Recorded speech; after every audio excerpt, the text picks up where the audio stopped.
ਸਤਿ ਸ਼੍ਰੀ ਅਕਾਲ ਜੀ ਸਾਰਿਆਂ ਨੂੰ। ਇਸ ਪਲੇਟਫਾਰਮ ਤੇ ਤੁਹਾਡਾ ਸਾਰਿਆਂ ਦਾ ਸਵਾਗਤ ਹੈ। ਜਿਵੇਂ ਕਿ ਤੁਹਾਨੂੰ ਪਤਾ ਹੈ, ਕੱਲ ਆਪਾਂ 1857 ਦੇ ਵਿਦਰੋਹ ਬਾਰੇ ਗੱਲ ਕੀਤੀ ਸੀ ਤੇ ਕੱਲ ਉਸ ਟੌਪਿਕ ਦੇ ਖਤਮ ਹੋਣ ਦੇ ਨਾਲ ਆਪਣੀ ਅੱਧੀ ਮਾਡਰਨ ਹਿਸਟਰੀ ਕੰਪਲੀਟ ਹੋ ਗਈ। ਸੋ ਮਾਡਰਨ ਹਿਸਟਰੀ ਦਾ ਇੱਕ ਤੁਸੀਂ ਕਹ ਲਓ ਇੱਕ ਪੋਰਸ਼ਨ ਆਪਣਾ ਕੱਲ ਕੰਪਲੀਟ ਹੋ ਗਿਆ ਤੇ ਕੱਲ ਤੋਂ ਆਪਾਂ ਇੱਕ ਨਵੇਂ ਸਿਰੇ ਤੋਂ ਮਾਡਰਨ ਹਿਸਟਰੀ ਨੂੰ ਸ਼ੁਰੂ ਕਰਨ ਜਾ ਰਹੇ ਹਾਂ। ਬਟ ਅੱਜ ਦੇ ਲੈਕਚਰ ਦੇ ਵਿੱਚ ਆਪਾਂ ਕੀ ਡਿਸਕਸ ਕਰਨਾ ਹੈ ਉਹਦੇ ਬਾਰੇ ਮੈਂ ਤੁਹਾਨੂੰ ਦੱਸਦਾ। ਅੱਜ ਦੇ ਇਸ ਲੈਕਚਰ ਦੇ ਵਿੱਚ ਆਪਾਂ ਹੁਣ ਇਹ ਗੱਲ ਕਰਨੀ ਹੈ 1857 ਦੇ ਰਿਵੋਲਟ ਤੋਂ ਪਹਿਲਾਂ ਭਾਰਤ ਦੇ ਵਿੱਚ ਕਿਹੜੇ ਗਵਰਨਰ ਜਨਰਲ ਹੁੰਦੇ ਸੀ ਤੇ ਉਹਨਾਂ ਦੀ ਟਾਈਮਲਾਈਨ ਦੇ ਵਿੱਚ ਕੀ ਹੋਇਆ ਉਹਦੇ ਬਾਰੇ ਤੁਹਾਨੂੰ ਮੈਂ ਇੱਕ ਬਰੀਫ ਦੇ ਵਿੱਚ ਅੱਜ ਵੇਰਵਾ ਦੇਣਾ ਚਾਹੁੰਦਾ। ਤੁਸੀਂ ਇਹ ਕਹਿ ਲਓ ਅੱਜ ਦੇ ਟੌਪਿਕ ਦਾ ਨਾਮ ਗਵਰਨਰ ਜਨਰਲਸ ਬਿਫੋਰ 1857 ਜਾਂ ਇਹ ਕਹਿ ਲਓ ਈਸਟ ਇੰਡੀਆ ਕੰਪਨੀ ਦੇ ਜਿਹੜੇ ਗਵਰਨਰ ਜਨਰਲ ਸੀਗੇ ਭਾਰਤ ਵਿੱਚ ਉਹਨਾਂ ਬਾਰੇ ਅੱਜ ਆਪਾਂ ਨੇ ਪੜ੍ਹਨਾ ਹੈ।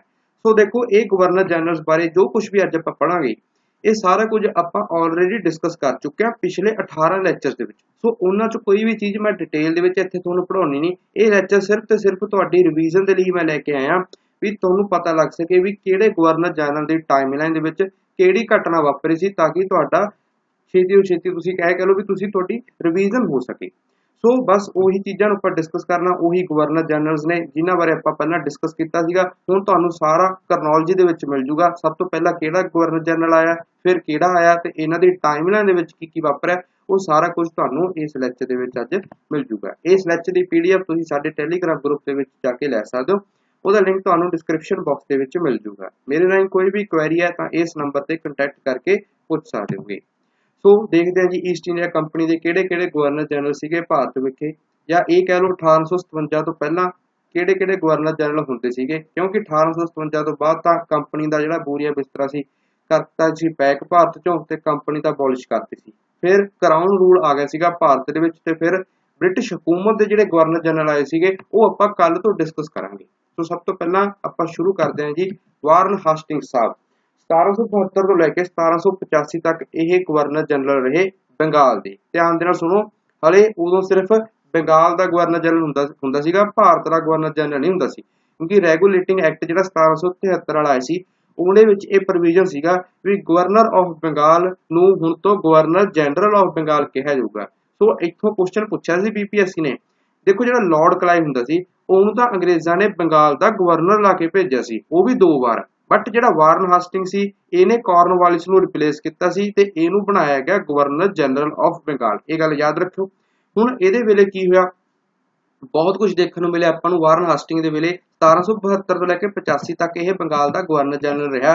ਤਾਂ ਇਸੇ ਟਾਈਮਲਾਈਨ ਦੇ ਵਿੱਚ ਕੀ ਦੇਖਣ ਨੂੰ ਮਿਲਿਆ ਆਪਾਂ ਸਾਰਾ ਕੁਝ ਰੀਡ ਕੀਤਾ। ਆਪਾਂ ਇਹ ਪੜ੍ਹਿਆ ਵੀ ਪਹਿਲੀ ਐਂਗਲੋ ਮਰਾਠਾ ਵਾਰ 1775 ਤੋਂ ਲੈ ਕੇ 82 ਤੱਕ ਜਿਹੜੀ ਹੋਈ ਸੀਗੀ ਉਹ ਵਾਰਨ ਹਾਸਟਿੰਗ ਦੇ ਸਮੇਂ ਦੇ ਵਿੱਚ ਹੋਈ ਸੀ। ਇਹ ਵਾਰ ਬੇਸਿਕਲੀ ਜਿਹੜੀ ਪਹਿਲੀ ਐਂਗਲੋ ਮਰਾਠਾ ਵਾਰ ਸੀ ਇਹ ਅੰਗਰੇਜ਼ ਹਾਰ ਗਏ ਸੀਗੇ। ਉਧਰ ਮਰਾਠਿਆਂ ਵੱਲੋਂ ਮਹਾਦਜੀ ਸ਼ਿੰਦੇ ਇਹ ਲੜ ਰਹੇ ਸੀਗੇ, ਮਰਾਠਿਆਂ ਵੱਲੋਂ ਬਹੁਤ ਹੀ ਏਬਲ ਕਮਾਂਡਰ ਸੀਗੇ ਇਹਨਾਂ ਦੇ, ਤੇ ਅੰਗਰੇਜ਼ ਹਾਰ ਗਏ। ਟ੍ਰੀਟੀ ਆਫ ਵਡਗਾਉਂ ਸਾਈਨ ਕਰ ਲਈ, ਬਟ ਵਾਰਨ ਹਾਸਟਿੰਗ ਨੇ ਉਹ ਟ੍ਰੀਟੀ ਰਿਜੈਕਟ ਕਰਤੀ ਸੀ ਇਹ ਕਹਿ ਕੇ ਵੀ ਬੰਬੇ ਪ੍ਰੈਜ਼ੀਡੈਂਸੀ ਹੈ ਜਿਹੜੀ ਉਹ ਟ੍ਰੀਟੀ ਨੂੰ ਰਿਜੈਕਟ, ਮਤਲਬ ਉਹ ਕੋਈ ਟ੍ਰੀਟੀ ਸਾਡੇ ਤੋਂ ਪੁੱਛੇ ਬਿਨਾਂ ਕਿਵੇਂ ਸਾਈਨ ਕਰ ਸਕਦੀ ਹੈ। ਤੁਹਾਨੂੰ ਕੁਝ ਯਾਦ ਹੈ ਜਦੋਂ ਇਹ ਮਰਾਠਿਆਂ ਦੇ ਚੈਪਟਰ ਵਿੱਚ ਮੈਂ ਤੁਹਾਨੂੰ ਪੜ੍ਹਾਇਆ ਸੀ।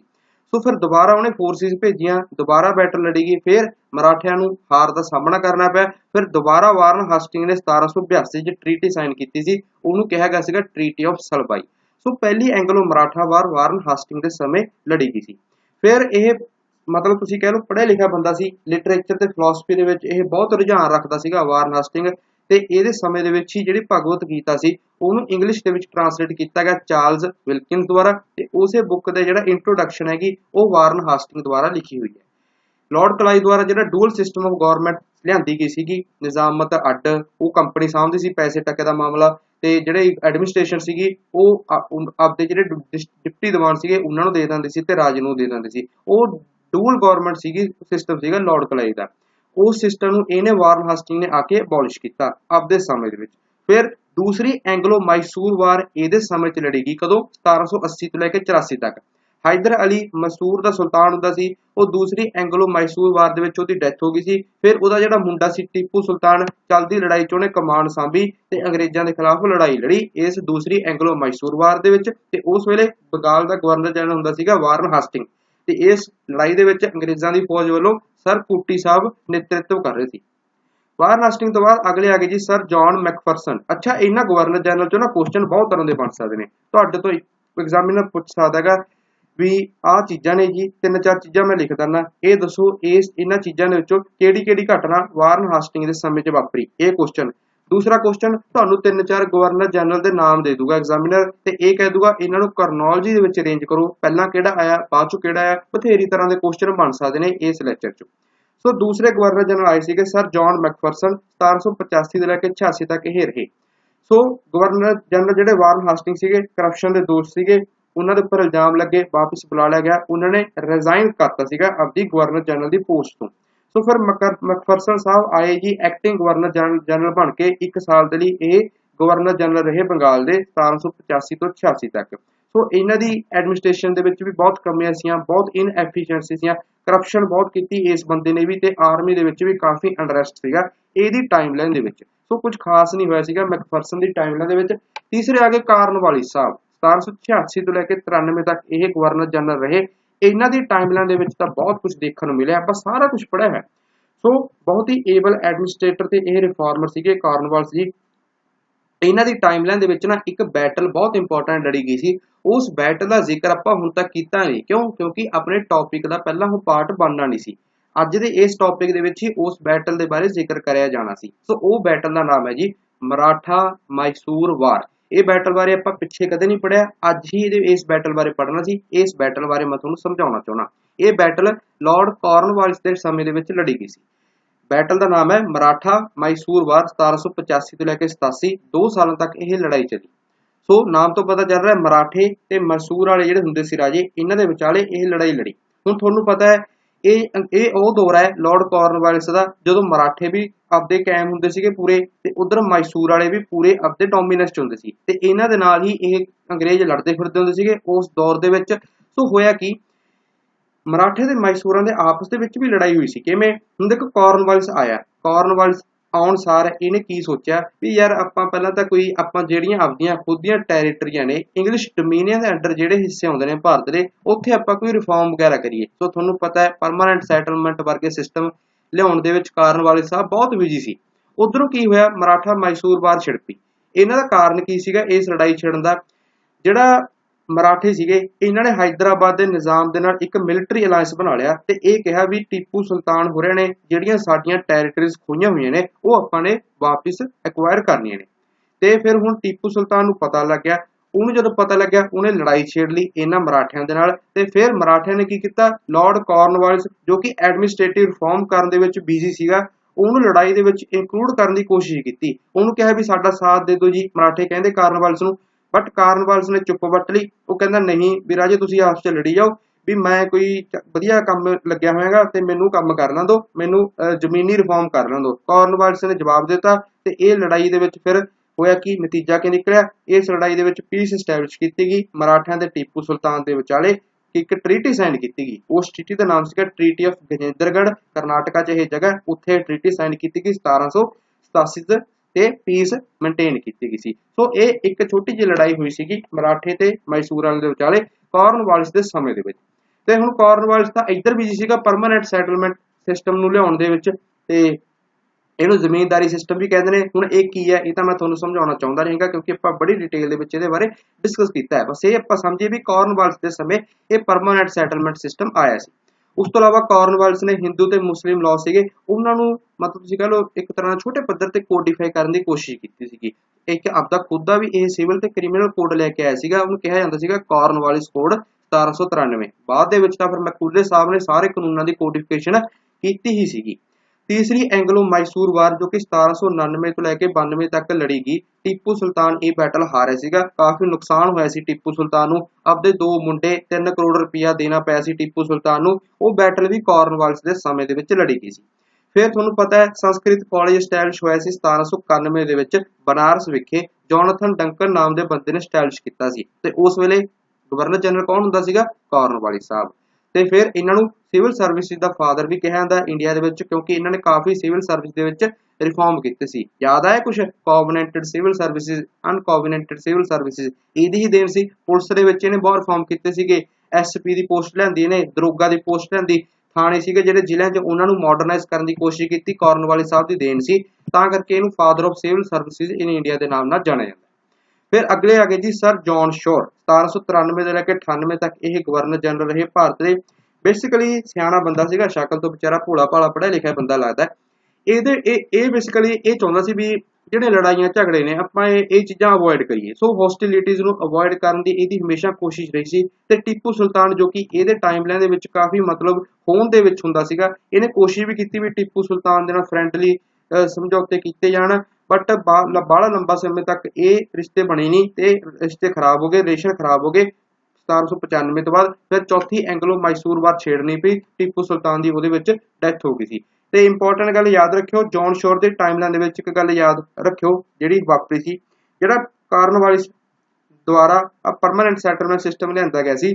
ਇਸ ਸਿਸਟਮ ਨੂੰ ਲਿਆਉਣ ਪਿੱਛੇ ਤੁਸੀਂ ਇਹ ਕਹ ਲਓ ਇਹਦਾ ਹੱਥ ਸੀਗਾ ਸਰ ਜੌਨ ਸ਼ੋਰ ਦਾ। ਇਹਨੇ ਹੀ ਰਿਕਮੈਂਡ ਕੀਤਾ ਸੀ ਇਹ ਸਿਸਟਮ, ਕਿਉਂਕਿ ਉਸ ਸਿਸਟਮ ਨੂੰ ਲਿਆਉਣ ਪਿੱਛੇ ਇੱਕ ਕਮੇਟੀ ਬੈਠੀ ਸੀਗੀ, ਉਸ ਕਮੇਟੀ ਦਾ ਹੈੱਡ ਸਰ ਜੌਨ ਸ਼ੋਰ ਸੀਗਾ। ਇਹਦੀ ਰਿਕਮੈਂਡੇਸ਼ਨ ਤੋਂ ਬਾਅਦ ਫਿਰ ਕਾਰਨਵਾਲਿਸ ਨੇ ਪਰਮਾਨੈਂਟ ਸੈਟਲਮੈਂਟ ਸਿਸਟਮ ਲਿਆਂਦਾ ਸੀਗਾ। ਗੱਲ ਕਲੀਅਰ।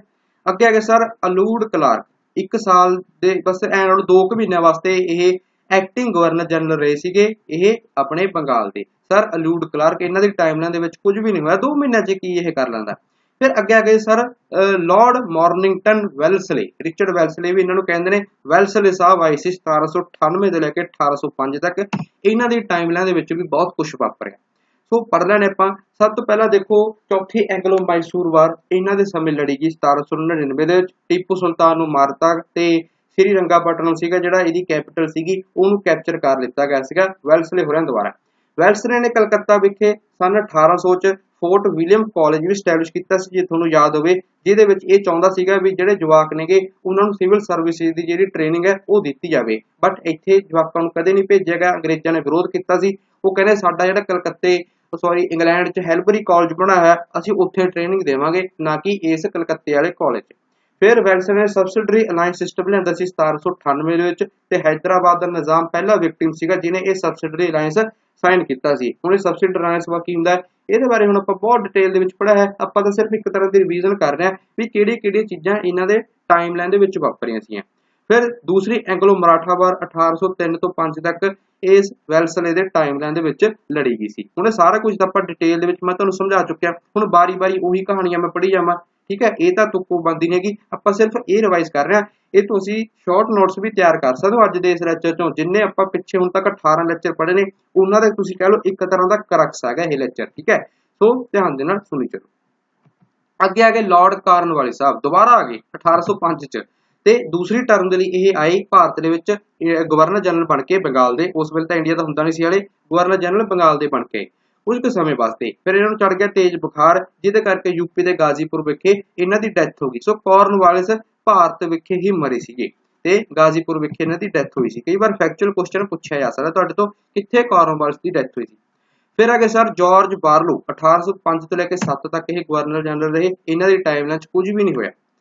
लॉर्ड मिंटो साहब आए, फिर मिंटो 1 सीगे, एक मिंटो 2 भी आऊगा अगे 1900 के राउंड करजन तो बाद। वो है जी मिंटो मॉरले रिफॉर्म्स वाला मिंटो, बट यह है जी लॉर्ड मिंटो 1। ये 1807 तो लेकर 13 तक गवर्नर जनरल रहा। इसकी टाइमलाइन के पंजाब के नाल चीज़ां जुड़दियां नेगियां। एक तो 1806 के रणजीत सिंह जी के नाल ट्रीटी ऑफ लाहौर साइन की गई मिंटो साहब होरां द्वारा। इस ट्रीटी की कोई कदी शर्त जे तुसीं जाणदे हो जां इस ट्रीटी दे विच की है तो मैनूं जरूर दसो कमेंट बॉक्स दे विच, मैं तुहाडे तो पुछना चाहुंदा। इन्हें मैटकलैफे नूं भेजिया सीगा रणजीत सिंह की कोर्ट दे विच ताकि नपोलीअन के खतरे तो आपां बच सकीए, उहदे वास्ते कोई चीज़ां नैगोशिएट कर सकीए। मिंटो साहब ने भेजा सी। फिर 1809 च महाराजा रणजीत सिंह नाल ट्रीटी ऑफ अमृतसर साइन की गई सी। बहुत इंपॉर्टेंट ट्रीटी सी। रणजीत सिंह का जिहड़ा पूरा पंजाब सी कह लो पूरा नॉर्दर्न इंडिया के उपर सुपना सीगा कब्जे करन दा, वो सुपना ही रह गया सी। क्यों? क्योंकि इस ट्रीटी ने सतलुज दरिया सीगा जिहड़ा उहनूं बाउंडरी बनाता सीगा ब्रिटिश इंडिया ते रणजीत सिंह की टैरीटरीज उहदे विचाले, यानी कि सतलुज तो एक पासे जिहड़ा एरिया पैंदा है जिहड़ा ब्रिटिश डोमीनियन के अंडर हैगा वो सारा एरिया के उपर रणजीत सिंह अटैक नहीं करूगा। इस ट्रीटी की शर्त सी। फिर आ गए जी अर्ल ऑफ मोयरा या हास्टिंग 2 साहब। पहले किहड़े सीगे वारन हास्टिंग, ये हास्टिंग 2 हैगा। 1813 तो 23 10 साल ये बंदा गवर्नर जनरल रहा। इसकी टाइमलाइन भी काफ़ी इंपॉर्टेंट गल्लां होईयां।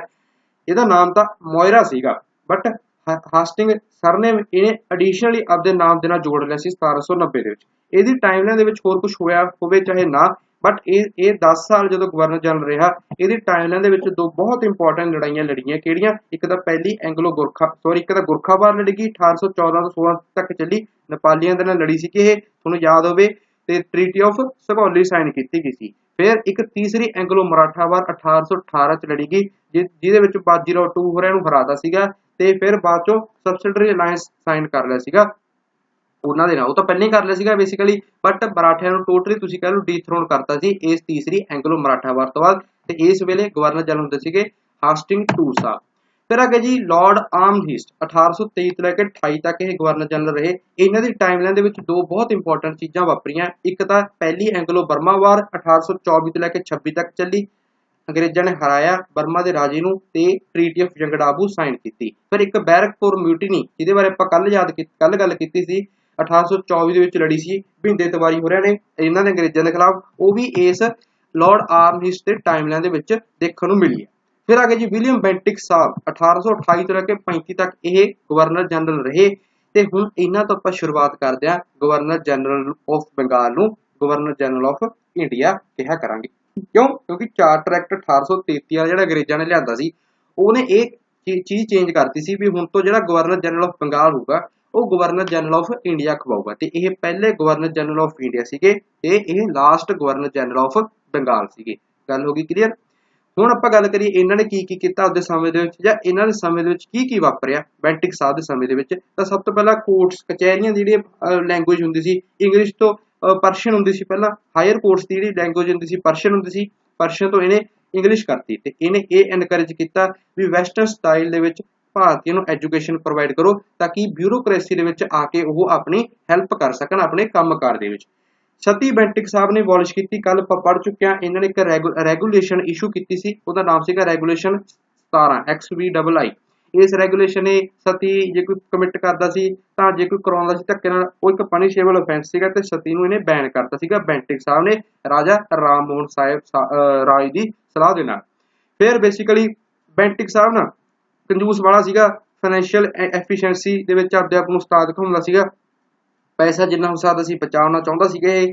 ਤੇ ਇੰਡੀਆ ਦਾ ਜਿਹੜਾ ਕਲਚਰ ਸੀਗਾ ਉਹਦੇ ਬਹੁਤ ਇਹ ਨਿੰਦਾ ਕਰਦਾ ਹੁੰਦਾ ਸੀ ਭਾਰਤ ਦੇ ਕਲਚਰ ਦੀ। ਤੇ ਇੱਕ ਵਾਰ ਤਾਂ ਇਹਦੇ ਦਿਮਾਗ ਦੇ ਵਿੱਚ ਇਹ ਵੀ ਆ ਗਿਆ ਸੀ ਵੀ ਤਾਜ ਮਹਿਲ ਕੀ ਕਰਨਾ ਆਪਾਂ ਨੇ, ਉਹਨੂੰ ਤਾਜ ਮਹਿਲ ਨੂੰ ਡਿਮੋਲਿਸ਼ ਕਰ ਦੋ, ਉਹਨੂੰ ਢਾਹ ਦੋ ਤੇ ਉਹਦਾ ਜਿਹੜਾ ਮਾਰਬਲ ਉਹਦੇ ਉੱਪਰ ਲੱਗਿਆ ਹੈ ਉਹਨੂੰ ਵੇਚ ਕੇ ਆਪਾਂ 4 ਪੈਸੇ ਵੱਟ ਲਾਂਗੇ। ਇਹ ਪਲਾਨ ਵੀ ਉਹਦੇ ਦਿਮਾਗ ਦੇ ਵਿੱਚ ਆ ਗਿਆ ਸੀਗਾ ਵਿਲੀਅਮ ਬੈਂਟਿਕ ਦੇ। ਫਿਰ ਹੈਨਰੀ ਸਲੀਮੈਨ ਦਾ ਨਾਮ ਦਾ ਬੰਦਾ ਇਹਨੇ ਅਪਾਇੰਟ ਕੀਤਾ ਸੁਪਰਿੰਟੈਂਡੈਂਟ, ਤਾਂ ਕਿ ਜਿਹੜੇ ਬੁੰਦੇਲਖੰਡ ਰੀਜਨ ਦੇ ਜਿਹੜੇ ਠੱਗ ਸੀਗੇ ਉਹਨਾਂ ਨੂੰ ਸਪਰੈਸ ਕੀਤਾ ਜਾ ਸਕੇ। ਇਹ ਵਿਲੀਅਮ ਬੈਂਟਿਕ ਸਾਹਿਬ ਦੇ ਵਿੱਚ ਅਪਾਇੰਟ ਕੀਤਾ ਗਿਆ ਸੀ ਇਸ ਬੰਦਾ, ਇਹ ਹੈਨਰੀ ਸਲੀਮੈਨ ਨਾਮ ਦਾ ਬੰਦਾ। ਮੈਕੂਲੇ ਸਾਹਿਬ ਦਾ ਐਜੂਕੇਸ਼ਨ ਨੂੰ ਲੈ ਕੇ ਜਿਹੜੀ ਕੰਟਰੋਵਰਸੀ ਸੀਗੀ ਓਰੀਐਂਟਲਿਸਟ ਤੇ ਐਂਜਲਿਸਟ ਦੇ ਵਿਚਾਲੇ, ਉਹ ਇਹਨਾਂ ਨੇ ਦੂਰ ਕੀਤੀ। ਮੈਕੂਲੇ ਸਾਹਿਬ ਨੇ ਪਾਲਿਸੀ ਲੈ ਕੇ ਆਏ, ਉਸ ਪਾਲਿਸੀ ਨੂੰ ਕਿਹਾ ਗਿਆ ਸੀਗਾ ਮੈਕੂਲੇਜ਼ ਮਿਨਟ ਔਨ ਐਜੂਕੇਸ਼ਨ। ਇਸ ਪਾਲਿਸੀ ਦੇ ਵਿੱਚ ਇਹ ਕਿਹਾ ਸੀ ਵੀ ਭਾਰਤੀਆਂ ਨੂੰ ਐਜੂਕੇਸ਼ਨ ਦੋ ਥਰੂ ਇੰਗਲਿਸ਼। ਇਹਦੇ ਬਾਰੇ ਆਪਾਂ ਡਿਟੇਲ ਦੇ ਵਿੱਚ ਪਿੱਛੇ ਪੜ੍ਹ ਚੁੱਕੇ ਹਾਂ। ਫਿਰ ਗੱਲ ਆ ਗਈ ਜੀ ਇੰਗਲਿਸ਼ ਨੂੰ ਮੀਡੀਅਮ ਆਫ ਇੰਸਟਰਕਸ਼ਨ ਇੰਟਰੋਡਿਊਸ ਕੀਤਾ ਗਿਆ 6ਵੀਂ ਕਲਾਸ ਤੋਂ ਆਨਵਰਡ। ਤੇ ਫਿਰ ਮਹਾਰਾਜਾ ਰਣਜੀਤ ਸਿੰਘ ਨੂੰ ਵਿਲੀਅਮ ਬੈਂਟਿਕ ਸਾਹਿਬ ਮਿਲ ਕੇ ਆਏ ਸੀਗੇ 1831 ਚ ਰੋਪੜ ਵਿਖੇ ਸਤਲੁਜ ਦਰਿਆ ਦੇ ਕੰਢੇ ਇੱਕ ਬਨਿਆਨ ਬਰਗਦ ਦਾ ਜਿਹੜਾ ਦਰਖਤ ਸੀਗਾ ਉਹਦੇ ਨੀਚੇ ਗੱਲਾਂ ਬਾਤਾਂ ਇਹਨਾਂ ਨੇ ਕਰੀਆਂ। ਇਹ ਸਾਰਾ ਕੁਝ ਇਹਨਾਂ ਦੇ ਟਾਈਮਲਾਈਨ ਦੇ ਵਿੱਚ ਵਾਪਰਿਆ ਸੀ। ਫਿਰ ਆ ਗਏ ਜੀ ਸਰ ਚਾਰਲਸ ਮੈਟਕਲੈਫੇ 1835 ਤੋਂ ਲੈ ਕੇ 36 ਇੱਕ ਸਾਲ ਵਾਸਤੇ ਇਹ ਆਏ Bharat acting governor general of India ਬਣ ਕੇ। ਇਹ ਇੱਕ ਚੀਜ਼ ਵਾਸਤੇ ਜਾਣੇ ਜਾਂਦੇ ਨੇ, ਬਹੁਤ ਪਪੂਲਰ ਹੋਏ ਸੀਗੇ ਚਾਰਲਸ ਮੈਟਕਲੈਫੇ ਸਾਹਿਬ। ਉਹ ਹੈ ਜੀ ਇਹਨਾਂ ਨੂੰ ਲਿਬਰੇਟਰ ਆਫ ਪ੍ਰੈਸ ਦੇ ਨਾਮ ਨਾਲ ਜਾਣਿਆ ਜਾਂਦਾ ਹੈ। ਇਹਨਾਂ ਨੇ ਪ੍ਰੈਸ ਨੂੰ ਆਜ਼ਾਦੀ ਦਿੱਤੀ ਸੀ, ਆਪਾਂ ਸਾਰਾ ਕੁਝ ਪੜ੍ਹਿਆ ਹੈਗਾ ਪ੍ਰੈਸ ਵਾਲੇ ਚੈਪਟਰ ਵਿੱਚ। ਫਿਰ ਇਹਨਾਂ ਦਾ ਅੰਗਰੇਜ਼ਾਂ ਦੁਆਰਾ ਵੀ ਵਿਰੋਧ ਹੋਇਆ ਸੀਗਾ, ਇਹ ਆਪਦੇ ਹੀ ਮਾਲਕਾਂ ਦੇ ਨਾਲ ਲੜ ਪਏ ਸੀਗੇ ਮੈਟਕਲੈਫੇ ਸਾਹਿਬ। ਫਿਰ ਇਹਨਾਂ ਨੂੰ ਵਾਪਸ ਬੁਲਾ ਲਿਆ ਗਿਆ ਸੀਗਾ ਤੇ ਇਹਨਾਂ ਨੇ ਕੰਪਨੀ ਚੋਂ ਰਿਜ਼ਾਈਨ ਵੀ ਕਰਤਾ ਸੀਗਾ ਚਾਰਲਸ ਮੈਟਕਲੈਫੇ ਨੇ। ਬਟ ਇਹਨਾਂ ਦਾ ਜਿਹੜਾ ਪ੍ਰੈਸ ਐਕਟ ਸੀਗਾ 1835 ਵਾਲਾ, ਉਹਦੀ ਬਹੁਤ ਪ੍ਰਸ਼ੰਸਾ ਹੋਈ ਸੀਗੀ ਭਾਰਤ ਦੇ ਵਿੱਚ, ਠੀਕ ਹੈ। ਸੋ ਇਹ ਇਹਨਾਂ ਨੂੰ ਲਿਬਰੇਟਰ ਆਫ ਪ੍ਰੈਸ ਦੇ ਨਾਮ ਨਾਲ ਜਾਣਿਆ ਜਾਂਦਾ। ਫਿਰ ਆ ਗਏ ਜੀ ਹਾਕਲੈਂਡ ਸਾਹਿਬ 1836 ਤੋਂ ਲੈ ਕੇ 42 ਤੱਕ ਇਹ ਗਵਰਨਰ ਜਨਰਲ ਰਹੇ ਭਾਰਤ ਦੇ। ਇਹਨਾਂ ਨੇ ਪਹਿਲੀ ਗੱਲ ਜਿਹੜੇ ਸਕੂਲ ਸੀਗੇ ਉਹਨਾਂ ਦੇ ਵਿੱਚ ਕਾਫੀ ਸੁਧਾਰ ਕੀਤਾ।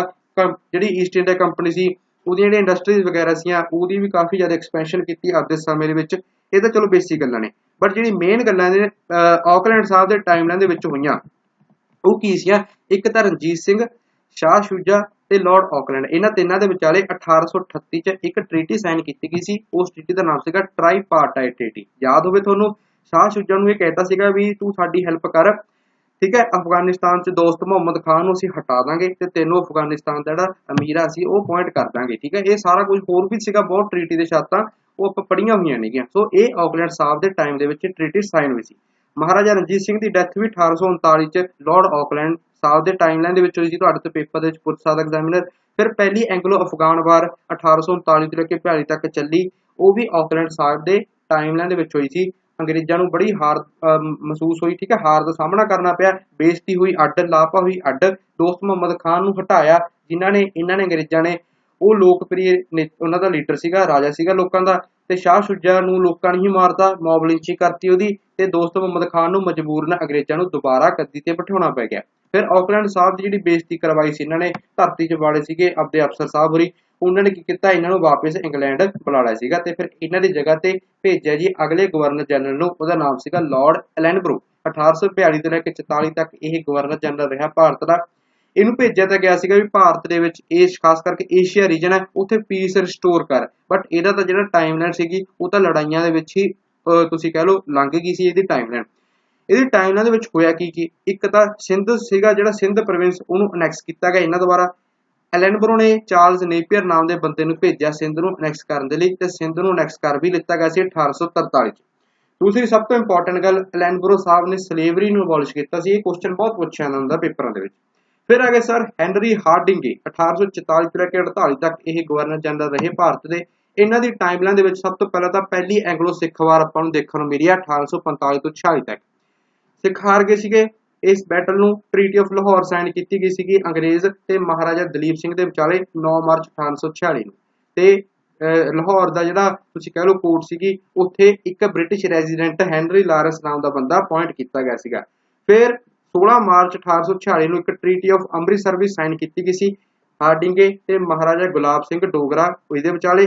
ਇਹਦੇ ਵਿੱਚ ਕੀ ਸੀਗਾ, ਜਿਹੜੀ ਪਹਿਲੀ ਐਂਗਲੋ ਸਿੱਖ ਵਾਰ ਦੇ ਵਿੱਚ ਅੰਗਰੇਜ਼ਾਂ ਨੂੰ ਨੁਕਸਾਨ ਹੋਇਆ ਸੀਗਾ ਲੜਾਈ ਦੇ ਵਿੱਚ, ਉਹਦੀ ਭਰਪਾਈ ਲੈਣੀ ਸੀ ਸਿੱਖਾਂ ਤੋਂ। ਸਿੱਖਾਂ ਕੋਲ ਪੈਸਾ ਹੈ ਨਹੀਂ ਸੀਗਾ, ਉਹਦੇ ਬਦਲੇ ਵਿੱਚ ਫਿਰ ਅੰਗਰੇਜ਼ਾਂ ਨੇ ਕੀ ਕੀਤਾ, ਕਸ਼ਮੀਰ ਸੀਗਾ ਜਿਹੜਾ ਸਿੱਖਾਂ ਦੇ ਕਬਜ਼ੇ 'ਚ ਸੀ, ਉਹ ਗੁਲਾਬ ਸਿੰਘ ਡੋਗਰੇ ਨੂੰ ਵੇਚਤਾ 75 ਲੱਖ ਰੁਪਏ 'ਚ। ਤੁਸੀਂ ਕਹਿ ਲਓ ਰੇਂਜ ਰੋਵਰ ਦੇ ਮੁੱਲ 'ਚ ਕਸ਼ਮੀਰ ਉਹਨਾਂ ਸਮੇਂ ਦੇ ਵਿੱਚ ਅੰਗਰੇਜ਼ਾਂ ਨੇ ਗੁਲਾਬ ਸਿੰਘ ਡੋਗਰੇ ਨੂੰ ਵੇਚਤਾ ਸੀਗਾ। ਸੋ ਇਹ ਕੁਝ ਹਾਰਡਿੰਗੇ ਸਾਹਿਬ ਦੀ ਟਾਈਮਲਾਈਨ ਦੇ ਵਿੱਚ ਹੋਇਆ ਸੀ। ਤੇ ਇੱਕ ਗੱਲ ਯਾਦ ਰੱਖਿਓ, ਇਹਨਾਂ ਨੂੰ ਟੁੰਡੀ ਲੱਤ ਦੇ ਨਾਮ ਨਾਲ ਵੀ ਜਾਣਦੇ ਨੇ। ਕਿਉਂ? ਕਿਉਂਕਿ ਜਿਹੜੀ ਪਹਿਲੀ ਐਂਗਲੋ ਸਿੱਖ ਬੈਟਲ ਹੋਈ ਸੀ, ਉਹਦੇ ਵਿੱਚ ਇੱਕ ਲੜਾਈ ਸੀਗੀ ਬੈਟਲ ਆਫ ਫਿਰੋਜ਼ਸ਼ਾਹ।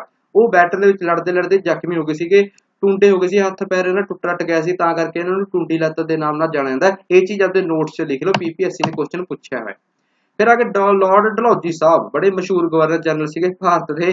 1848 ਤੋਂ ਲੈ ਕੇ 56 ਤੱਕ ਇਹ ਗਵਰਨਰ ਜਨਰਲ ਰਹੇ। ਸਭ ਤੋਂ ਪਹਿਲਾਂ ਇਹਨਾਂ ਨੇ ਆਨਸਰ ਡਾਕਟਰਾਈਨ ਆਫ ਲੈਪਸ ਲਿਆਂਦਾ 1848 ਚ। ਰਾਜੇ ਦਾ ਜੇ ਕੋਈ ਮੁੰਡਾ ਨਹੀਂ ਹੈਗਾ, ਉਹਦੇ ਮਰਨ ਤੋਂ ਬਾਅਦ ਤਾਂ ਉਹਦਾ ਰਾਜਭਾਰ ਅੰਗਰੇਜ਼ਾਂ ਦੇ ਕਬਜ਼ੇ 'ਚ। ਇਹ ਹੈ ਜੀ ਡਾਕਟਰਾਈਨ ਆਫ ਲੈਪਸ। ਫਿਰ ਹੋਇਆ ਕੀ, ਸੈਕੰਡ ਐਂਗਲੋ ਸਿੱਖ ਵਾਰ, ਇਹਦੀ ਟਾਈਮਲਾਈਨ ਦੇ ਵਿੱਚ ਦੇਖਣ ਨੂੰ ਮਿਲੀ 1848 ਤੋਂ 49 ਨੂੰ। ਤੇ ਫਾਈਨਲੀ ਮੇਰੇ ਖਿਆਲ 'ਚ 29 ਮਾਰਚ 1849 ਨੂੰ ਪੰਜਾਬ ਨੂੰ ਫਾਈਨਲੀ ਅਨੈਕਸ ਕਰ ਲਿੱਤਾ ਗਿਆ ਸੀਗਾ ਅੰਗਰੇਜ਼ਾਂ ਦੁਆਰਾ। ਤੇ ਫਿਰ ਦੂਸਰੀ ਐਂਗਲੋ ਬਰਮਾ ਵਾਰ 1852 ਚ ਲੜੀ ਗਈ ਡਲਹੌਜੀ ਦੇ ਟਾਈਮਲਾਈਨ ਦੇ ਵਿੱਚ, ਤੇ ਲੋਅਰ ਬਰਮਾ ਸੀਗਾ ਉਹ ਅਨੈਕਸ ਕਰ ਲਿੱਤਾ ਗਿਆ ਸੀਗਾ ਕੰਪਲੀਟਲੀ। ਫਿਰ ਚਾਰਲਸ ਵੁੱਡ ਡਿਸਪੈਚ ਹੈ 1854 ਦੇ ਵਿੱਚ, ਐਜੂਕੇਸ਼ਨ ਨੂੰ ਲੈ ਕੇ, ਉਹ ਵੀ ਲਾਰਡ ਡਲਹੌਜੀ ਸਾਹਿਬ ਦੇ ਵੇਲੇ ਆਇਆ। ਇਹ ਸਾਰਾ ਕੁਝ ਆਪਾਂ ਪੜ੍ਹ ਚੁੱਕੇ ਹਾਂ, ਹੁਣ ਦੁਬਾਰਾ ਕੀ ਪੜਾਵਾਂ ਗੱਲਾਂ, ਇਹ ਤਾਂ ਸਿਰਫ ਤੁਹਾਡੀ ਰਿਵੀਜ਼ਨ ਵਾਸਤੇ ਹੈਗਾ। ਫਿਰ ਲਾਰਡ ਡਲਹੌਜੀ ਸਾਹਿਬ ਨੇ ਵਿਡੋ ਰੀਮੈਰਿਜ ਐਕਟ ਇੰਟਰੋਡਿਊਸ ਕੀਤਾ, ਈਸ਼ਵਰ ਚੰਦਰ ਵਿਦਿਆਸਾਗਰ ਜੀ ਦਾ ਬਹੁਤ ਵੱਡਾ ਯੋਗਦਾਨ ਸੀ ਇਹਦੇ ਪਿੱਛੇ। ਇੰਟਰੋਡਿਊਸ ਕੀਤਾ ਸੀ, ਧਿਆਨ ਦਿਓ ਸੁਣੋ, ਵਿਡੋ ਰੀਮੈਰਿਜ ਐਕਟ ਡਲਹੌਜੀ ਸਾਹਿਬ ਨੇ ਇੰਟਰੋਡਿਊਸ ਕੀਤਾ ਸੀ, ਨਾ ਕਿ ਪਾਸ ਕਰਵਾਇਆ ਸੀ। ਪਾਸ ਤਾਂ ਇਹ ਅੱਗੇ ਕੈਨਿੰਗ ਸਾਹਿਬ ਦੀ ਟਾਈਮ ਨਾਲ ਹੋਊਗਾ, ਇਹਨਾਂ ਨੇ ਇੰਟਰੋਡਿਊਸ ਕੀਤਾ ਸੀ।